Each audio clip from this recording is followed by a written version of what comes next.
Boston College football is closing in, and it looks like they may be hiring Ohio State co-offensive coordinator Bill O'Brien.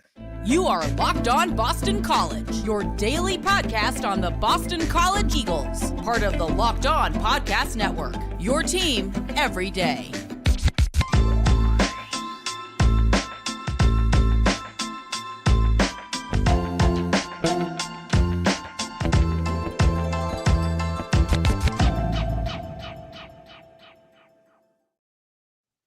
Hello, everyone. Welcome. This is Locked On Boston College. I'm your host, AJ Black, editor of Eagle Insider. Today's episode is brought to you by LinkedIn.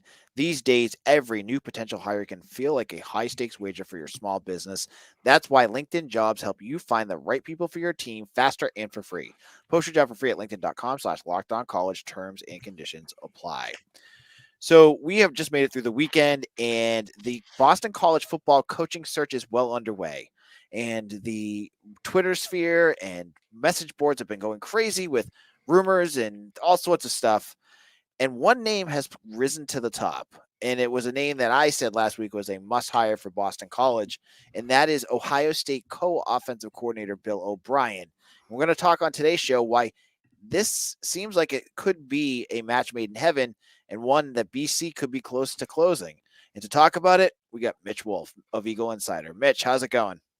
Going well. Seems appropriate that we have a LinkedIn jobs read for when we're looking to make a new hire for Boston College.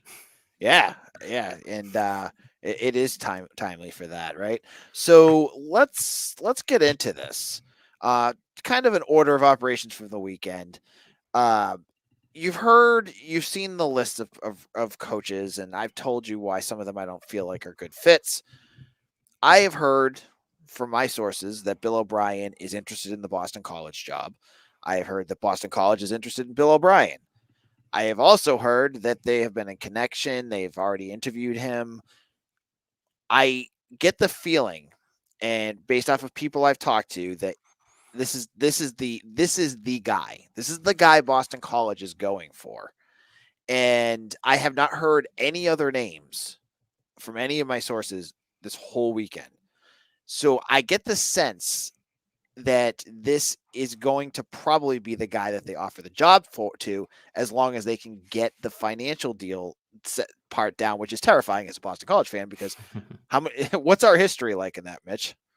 You know better than I, but not great. And that's anytime where it's just left up in the air, it's just really terrifying because, again, you're concerned about how much this program is really willing to invest in the football program and athletics at large. But yeah, it seems like everything we're hearing, not everything. I will say that there's been a few murmurings here and there where people are saying, oh, he's not the guy, it's not done. But I would say the overwhelming majority of things that we're hearing is that there's a lot of mutual interest by both parties and they seem like they want to get this done, which, yeah, so it's just kind of a matter of time. And again, like you said, just hammering out some of the details. So money's going to be a big issue for this, and getting him away from Ohio State it's going to take a little bit of a financial commitment from Blake James. I get the sense, as we were just saying, BC does not have a good history with opening up their wallets to pay coaches. I get the sense from Blake James that yes, he's not going to revolutionize the school in terms of they're not going to spend $7-8 million on a coach, but I feel like he will be able to get more money out of whoever's Father Leahy or the board to pay him. That's just something I believe is going to happen. I had that in my article the other day. I feel like they're going to be able to get a little bit more out of this. Yeah, I think that if Leahy was going to put the kibosh on this because of money, I think we would have heard that by now, and essentially told Blake James, no, we got to do this for cheaper. I think we would kind of be knowing that by now, and I think O'Brien, we would have heard more about O'Brien backing off and BC backing off. But again, most of what we're hearing is saying the opposite. So, usually in a situation like that, usually you'll get an agent reach out to a media member and try to make a deal out, make something out of it, right? You'll see here, so-and-so is no longer a candidate for this position. Usually they reach out to a Thamel or a Bruce Feldman and get that out there. Mm-hmm.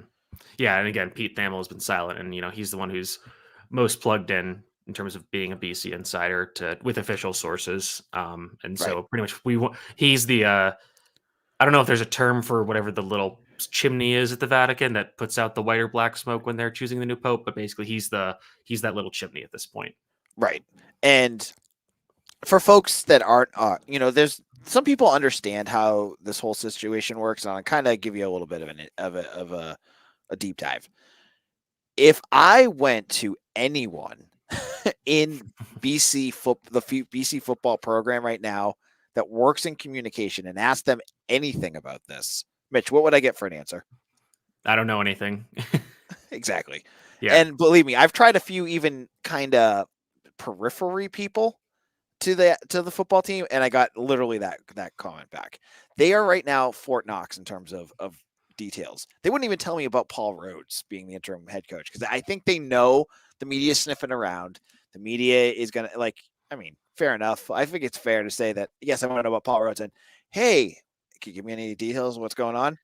And I was DMing with somebody about this earlier today, and I think it's because I think every party wants to maintain the maximum amount of leverage as possible, and Right. that comes from Bill O'Brien, BC, and Ohio State. Like Ohio State doesn't want to say anything that would spook O'Brien into leaving. BC the opposite way, and O'Brien doesn't really want to say anything because then he could end up kind of in the middle of nowhere, and where Ohio State's like, well, you tried to go leave for this job, so we don't really want you. And BC, if things fall apart with them, then he's kind of up the river without a paddle. So again, we haven't, and if you look at like any of the other people that cover BC, like nobody else is getting any like uniquely different information than we are, because again, BC, the official sources of BC are playing this exceptionally close to the vest. And the people that we get to talk to are like folks that are a little bit more on the outside. So that's why I'll say this right off the bat. Like folks are asking me, when are you going to drop a wire GIF for like, do you have like a big one for this?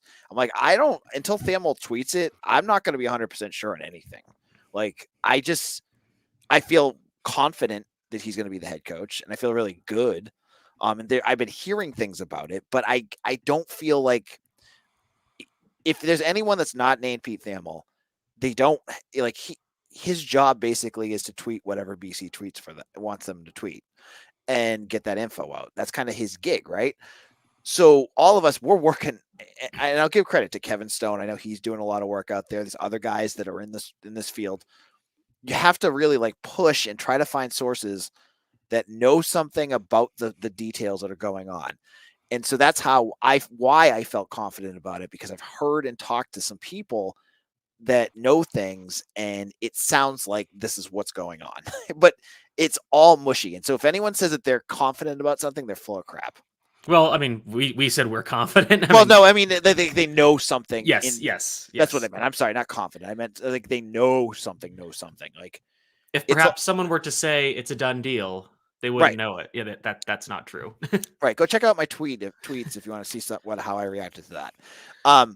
In a moment, Mitch and I are going to talk a little bit more about Bill O'Brien, because I want to know what is it about him that I feel like Mitch thinks would be a good fit for Boston College. I want to get into the details of what kind of coach he would be and why it would be a good fit for the Eagles. We'll get into all of that in just a moment.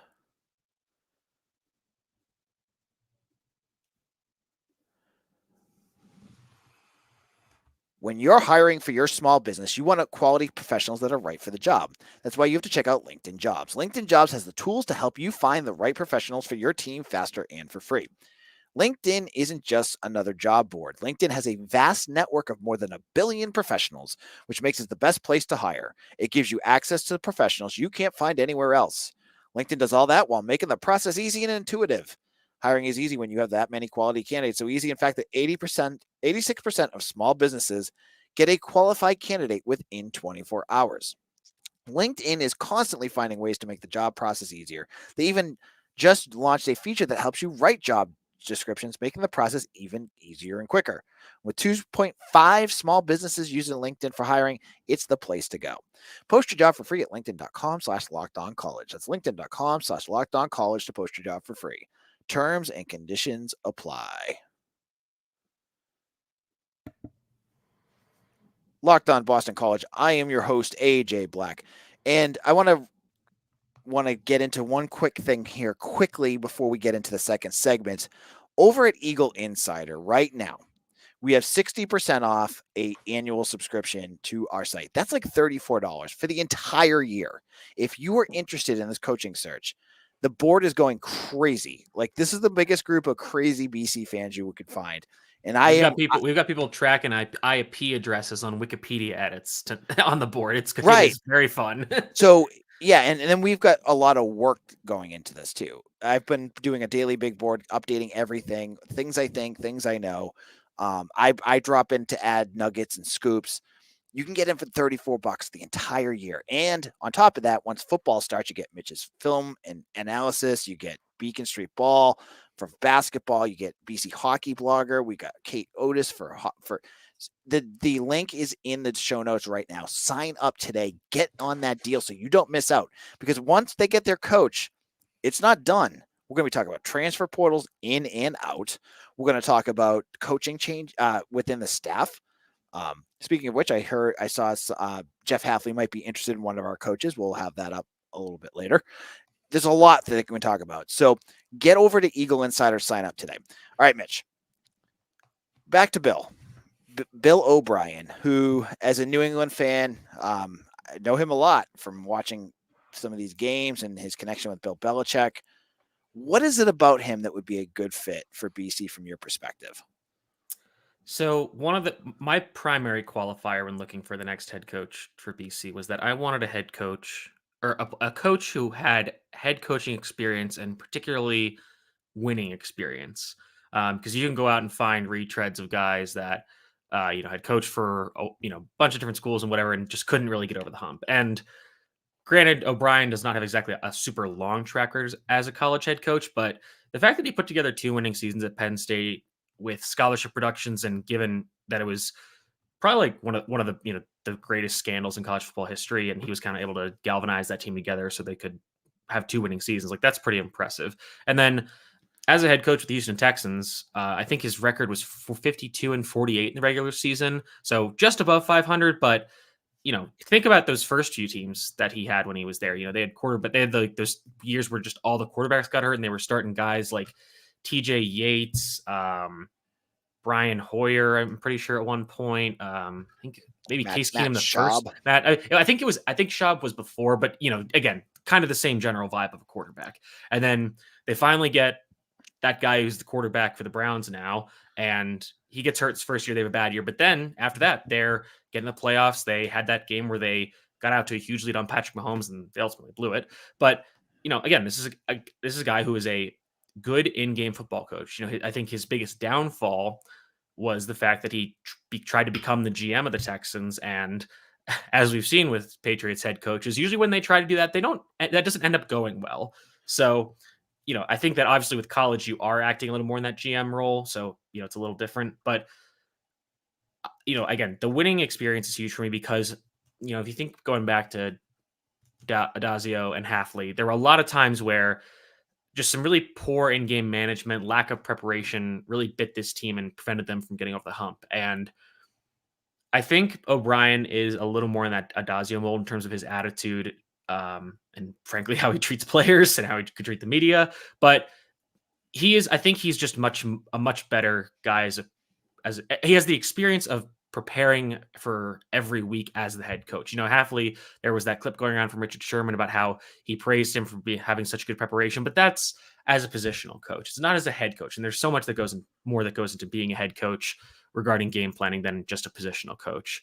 So that's big for me. I think, again, the biggest question for me right now is Bill O'Brien navigating the NIL and recruiting aspects of the job. And, back when he was head coach of Penn State, very different college football world, and obviously had some kind of weird external circumstances. The bowl ban they had. So, he had to navigate some weird things. Excuse me.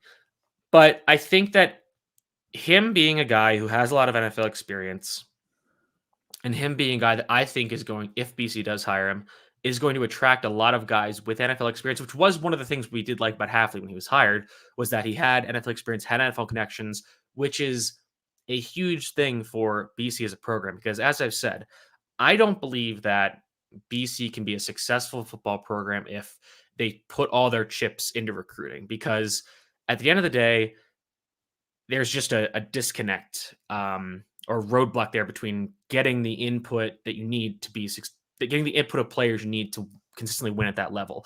Yes, BC can put together some good classes here and there, but if you look at the schools like LSU, like Georgia, like Texas, they just have so many more players closer to them that it makes it easier for them to recruit at high level, and they need to go up against each other. So you need those high level recruiters. But BC is different in that, again, you have these, specific factors that BC that make it unique. You're in the Northeast. You're an academically stringent school, so you need to find different edges, and for that reason, you're going to be recruiting quote unquote lesser talent, but you need guys that can develop that talent into better players that will eventually get to the NFL. And ideally, once every few years, everything comes together and you can put in an 8, 9, 10 win season. And again, I think O'Brien's going to need some help with the recruiting aspect of that. I think there's one specific candidate that I would love for him to add as a coordinator / positional coach that could be really dynamic in recruiting. I'm going to save it because I think if this happens, it's going to be in an article. But I think that I was saying, I think that if this hire does get made, this is probably the biggest / splashiest hire in definitely, I think, BC football history and possibly BC sports history in general. Yeah. I mean, you look back and every hire that, at least since I've been alive, has either been, Jeff Jagosinski was a positional coach for under O'Brien. You have Spaziani, same thing. You have Adazio. A lot of people didn't care for that one. Then you had Halfley. You folks can go back past that, but BC has never been able to attract the top level candidate. And that's what I consider Bill O'Brien to be. This is not a retread. This is not a guy that you're hoping to step up. It's a known commodity. This is a guy what you're going to get, and that's what makes exciting. Like, there's all this excitement around Syracuse right now with Fran Brown. My God, I can't stand listening to all the Syracuse folks just like going crazy over this.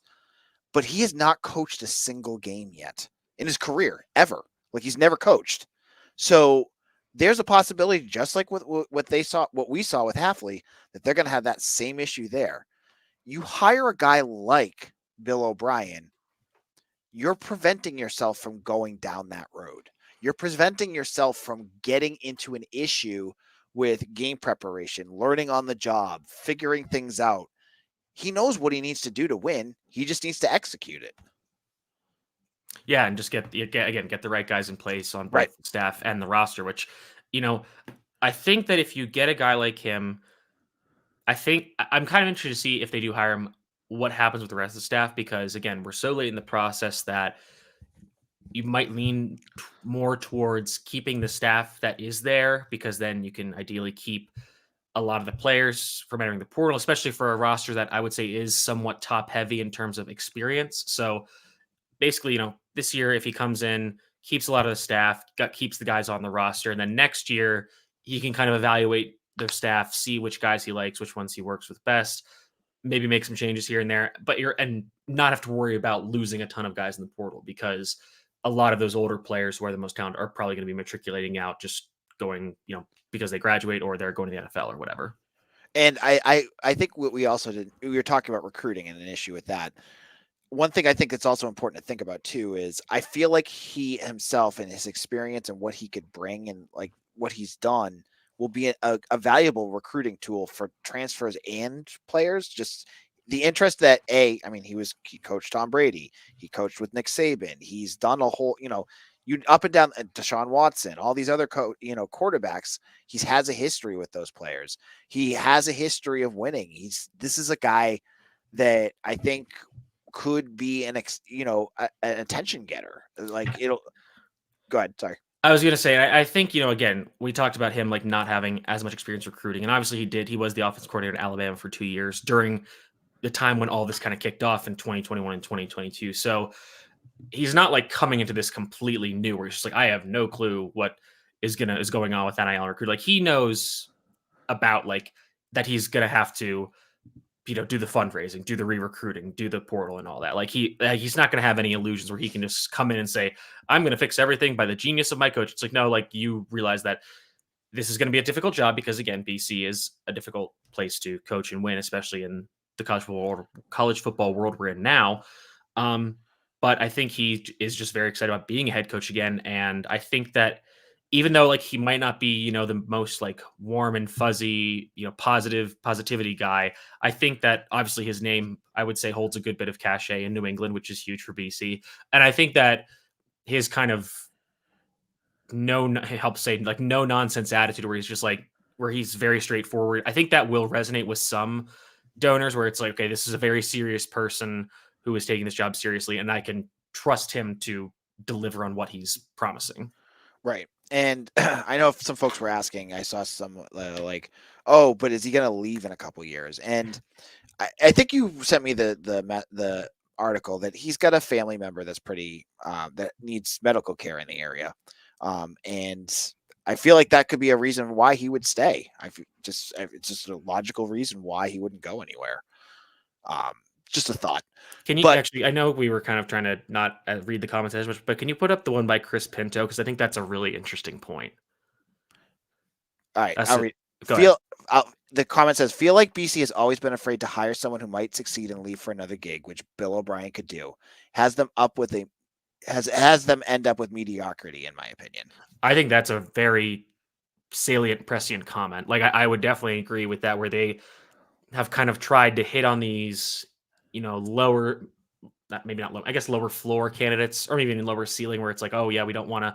There, I think maybe Blake James is realizing it's like, yes, BC is probably be a stepping stone job, but based on where BC is now, if a coach is going to leave for a better gig, he is going to have good results at BC that warrant him getting that better gig. So he is probably going to leave BC better than he found it.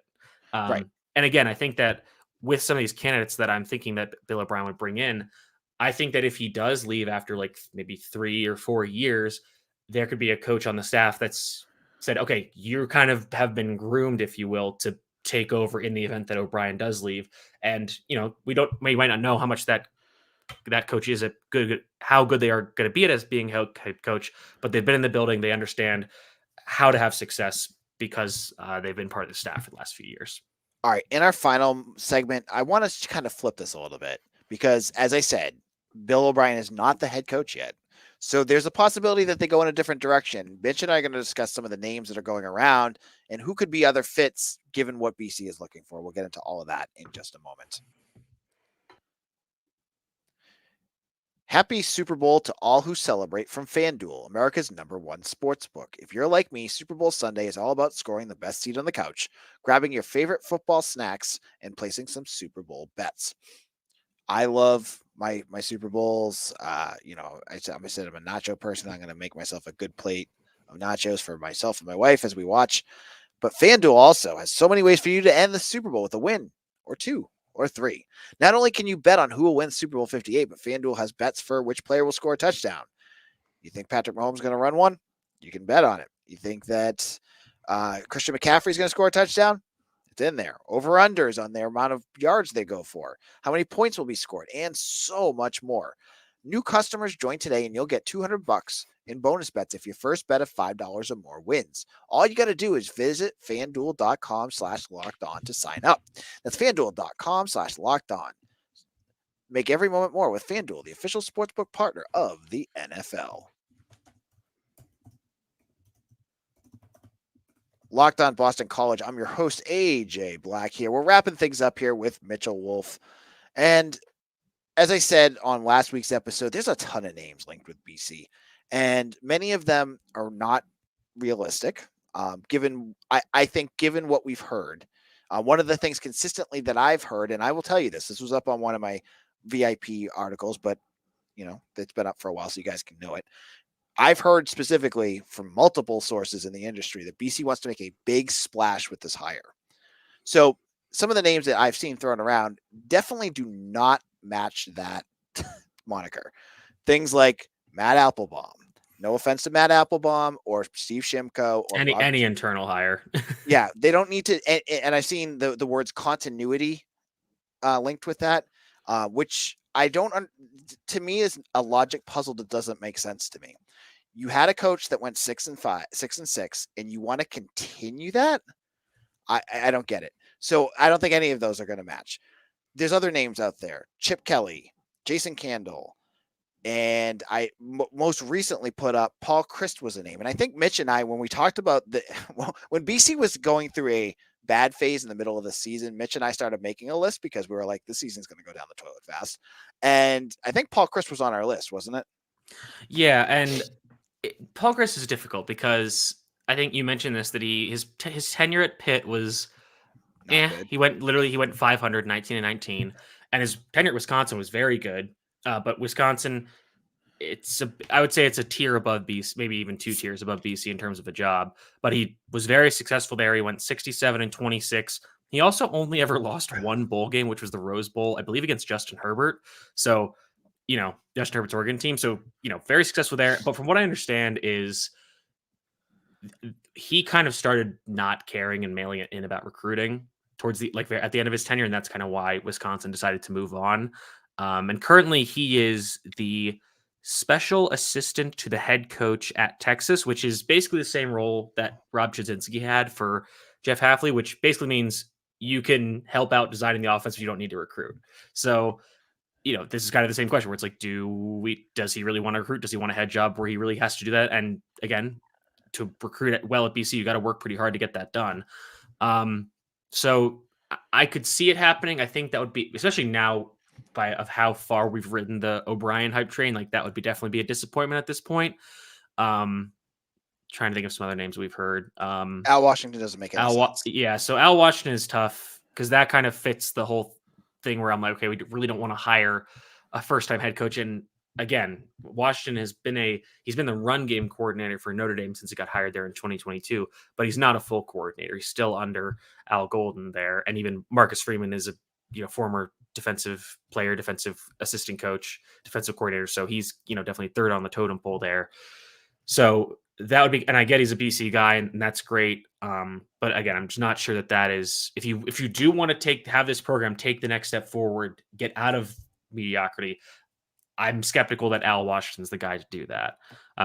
Like you said, I think Jason Candle's not really a candidate anymore. He was one I would have liked, but I think there were still questions about that.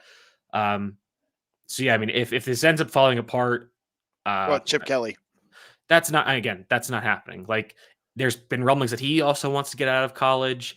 He's got a pretty good gig at UCLA. I mean, I guess, like, I don't imagine that the reason Chip Kelly would want to leave college or leave UCLA is like, oh, they're going to the Big Ten, so he doesn't want to lose. It's like, I don't think he cares about that. I think he just doesn't love the whole recruiting NIL aspect of it, which is why he was linked to the Commanders' offense coordinator job, which just got filled by Cliff and then Cliff Kingsbury leaving the Raiders. He was going to be the Raiders' offense coordinator. Basically, the contract talks broke down there, and I think Chip Kelly was also connected to that job. Given that Chip Kelly might have some connections to Antonio Pierce, Marvin Lewis, who are guys on that staff that were coaching at Arizona State, so they have some Pac-12 familiarity, he could come in and be the OC there. And I think Chip Kelly, he's a bit of a question mark as the head coach, but the man can design some plays, and I think that he would like to get back to the NFL where he can, again, just get back to drawing up some funky stuff and get an offense going. So I don't think Chip Kelly's a realistic candidate anymore. Kind of the same thing goes for Dan Mullen. I think the whole thing we talked about, getting O'Brien the number in terms of money to, take this job. I think Mullen's going to ask for even more because I think he is another guy that doesn't love this whole NIL recruiting stuff. And again, he's got a pretty sweet gig in media. So I think he would need a kind of a whopper of an offer to really being a college coach. So to wrap all this up, to wrap up all these names, to me, again, and there could be a mystery candidate that we don't know about that, as I said, it's a lot of this discussion is very veiled. It's hard to get into what's going on. But at the end of the day, all these names that we bring up, it just seems like they're not even smoke screens at this point for O'Brien. Like, it just feels like O'Brien is clearly the number one and everyone else is below him. Yeah, absolutely. Right. I mean, like, it's BC. So I've gone through enough coaching searches where at the end I'm screaming at my computer, what the hell happened? I feel like this is going to be different. And it's like that Arrested Development meme. With the dead dove. I don't know what I expected. Yes. Yeah. Yep. Or the other one with David Cross with the it doesn't Oh, work. the open marriages. Well, it Yeah, never worked for work for them, them. but it might It work might for work us. this. Yes. So I think of that with this. Like, I feel like it's going to be different this time. I'm ready to be hurt again. But at the end of the day, I feel I don't know what it is about Blake James, but I trust him this time. I feel like he's made two, as I said on an earlier episode, two good hires so far with the women's soccer's coach and baseball. This is a much bigger hire for him, but I feel like he knows what he needs to do, and I feel like he's going to execute it. All right, Mitch, I'm going to let you go. Where can people find your work? You can find me at Mitchell T. Wolfe, WOLFE on Twitter. And obviously check out Eagle Insider. If and when this happens, I'm already starting. I've been kind of putting some stuff together, looking at O'Brien's offense at Alabama.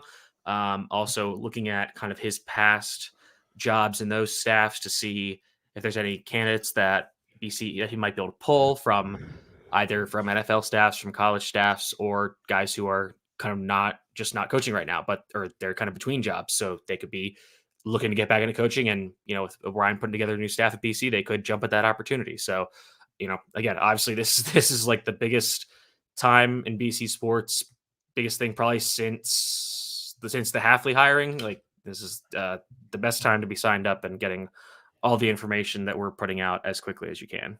And we're doing it all the time. So head on over to Eagle Insider. Follow me on Twitter at AJBlack247. I will be sure to tweet and get everything up as soon as this decision is made. Thank you all so much for listening. If this is your first time listening, hit the like button before you head out, and then subscribe to our YouTube channel. It does help us out. Thank you all in the comment section, and all you listening on podcasts at home. We love each and every one of you. Thank you for listening to Locked On Boston College, the only daily Boston College podcast, and your home for Boston College sports every day. You are